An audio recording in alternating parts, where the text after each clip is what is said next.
ఏం జరుగుతుంది ఇప్పుడు రాష్ట్రంలో, ఏ పరిస్థితులు ఉన్నాయి,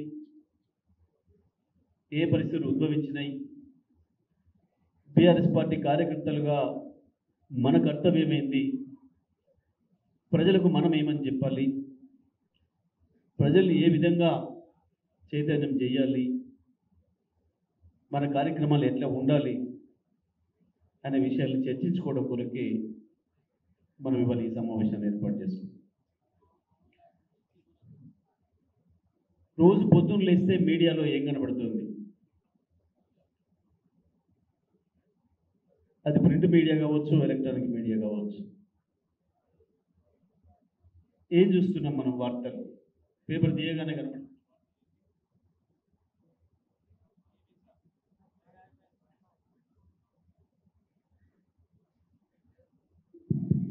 హలో,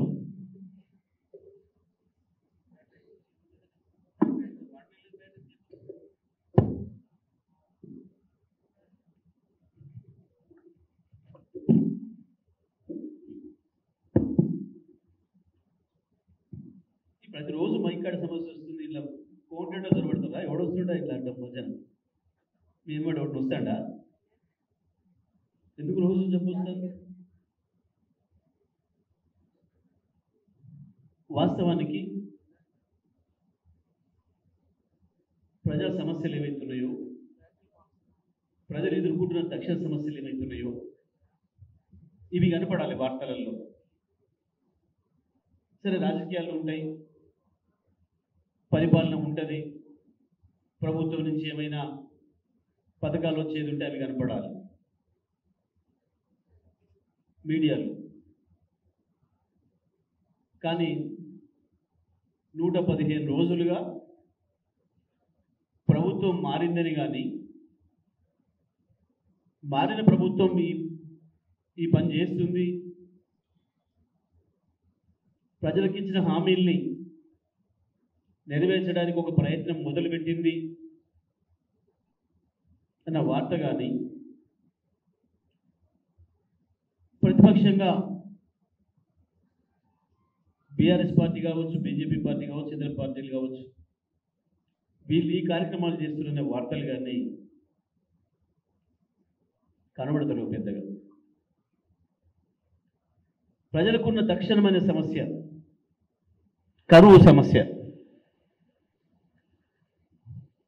కరువు వచ్చిన కరువు ఒకటైతే, కాంగ్రెస్ పార్టీ చేతగాంతనం వల్ల, వాళ్ళు ప్రభుత్వం నడుపుతున్న దాంట్లో అనుభవం లేకపోవడం వల్ల, లేదా వాళ్ళ దురుద్దేశాల వల్ల ప్రజలు ఎదుర్కొంటున్న సమస్య తాగునీటి సమస్య, సాగునీటి సమస్య, విద్యుత్ సమస్య. వీటిపైన ప్రముఖమైన వార్తలు ఉండాలి, చర్చలు ఉండాలి. కానీ ఒక పథకం ప్రకారం ఇవేవి రానివ్వటం లేదు. రాష్ట్రంలో కరువు లేనట్టు, రైతుల పొలాలు ఒక ఎకరం కూడా ఎండిపోనట్టు, రైతుల ఆర్తనాదాలు లేనట్టు, ఆత్మహత్యలు లేనట్టు నటిస్తున్నారు. ప్రభుత్వం నటించేటట్టు చేస్తుంది. ఏం కనబడుతున్నాయి? కేసులు కేసులు కేసులు. 120 రోజులుగా కేసుల వార్త తప్ప చాలా ప్రముఖ పత్రికలలో ఫ్రంట్ పేజీ మొత్తం ఇంకొక వార్త రావడం లేదు.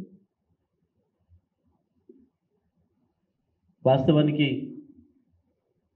కేసులు ఏదైనా జరిగితే, నేరం ఏదైనా జరిగితే, తప్పులు ఏదైనా జరిగితే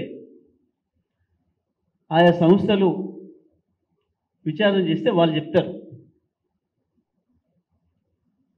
మన ప్రభుత్వం ఉండగా ఏముండే?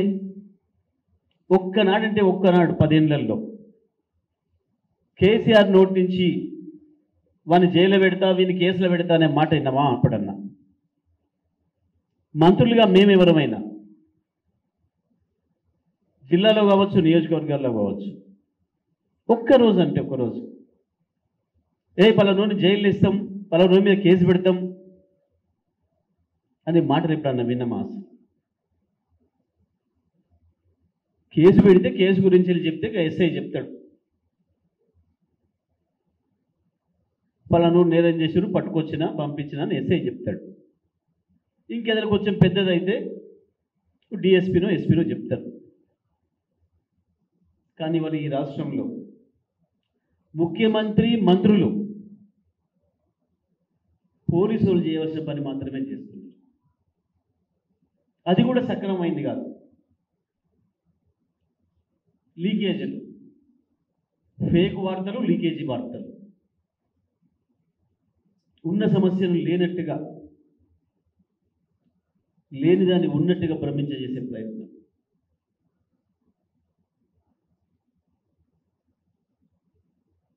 చెప్పిండ్రు, మేము మొదటి రోజే చెప్పినాం, మీ కేసులు గీసులు విచారణలు పెద్ద సమస్య కాదు, చేసుకోండి. కానీ అది మాత్రమే పరిపాలన కాదు. పరిపాలన అంటే వేరే ఉంటుంది, ప్రజల సంక్షేమం కొరకు ఉంటుంది, రాష్ట్ర అభివృద్ధి కొరకు ఉంటుంది.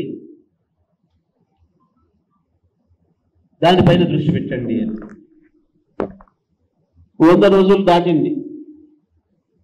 మొట్టమొదటి 9వ తారీఖు ఇస్తాం మేము అని చెప్పింది వాళ్ళే. రైతు భరోసా 9 నాడే ఇస్తాం.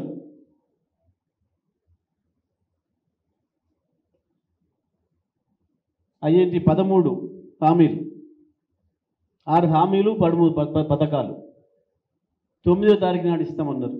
డిసెంబర్ 9 వచ్చింది. 100 రోజులు అడిగిండ్రు.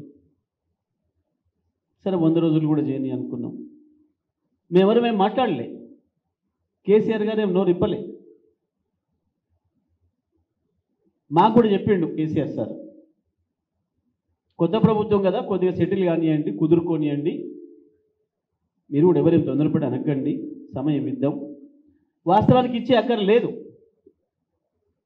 ఒక నిమిషం కూడా ఇచ్చే అక్కర లేదు. మన చేతి నుంచి వాళ్ళు ఎప్పుడైతే అధికారం తీసుకుంటూ ఆ క్షణం నుంచి వాడిదే బాధ్యత. రాజ్యం అంటే అట్లే ఉంటుంది. అదే రాజస్థాన్లో కాంగ్రెస్ ప్రభుత్వంపై బీజేపీ ప్రభుత్వం వచ్చింది. 10 రోజులు కూడా కాకముందే కాంగ్రెస్ పార్టీ వాళ్ళ అనుబంధ సంఘాలతోని కరెంట్ ఇవ్వట్లేదు ప్రభుత్వం అని చెప్పి సెక్రటేరియట్ మీద దాడి చేసింది. ఎన్ఎస్ఏ యూత్ కాంగ్రెస్ కార్యకర్తలు పంపించి 10 రోజులలోనే. అంతకుముందు వీళ్ళు ఇచ్చి ఎరగబెట్టిరా అంటే మనలాగా 24 గంటల కరెంట్ ఇచ్చిన వాళ్ళు ఏం గారు. వీళ్ళు 5 ఏళ్ళు ప్రజల్ని ఏడిపించిపోయిన వాళ్ళే, కరెంట్ ఇవ్వకుండా నాశనం చేసిపోయిన వాళ్ళే. వీడు ఇయ్యంది వాడేదో ఇయ్యలేనట్టు 10 రోజులు కాకముందే. కానీ ఇక్కడ 100 రోజుల సమయం అడిగినారు. సరే ఇస్తామని చెప్పినాం. 100 రోజుల సమయం కూడా ఇచ్చినాం. వాడు తిన్నదరక్క మనల్ని పిలిచి లేపి తన్నించుకున్నాడు అసెంబ్లీ పెట్టి. వచ్చిన మాటలు మాట్లాడి మిత్రులు నల్గొండ మాజీ శాసనసభ్యులు భూపాలరెడ్డి గారిని వేదికకి రావాల్సిందిగా కొంచెం ఇది జరగండి. ఎక్కడైనా జరిగి ఇది కూర్చోండి.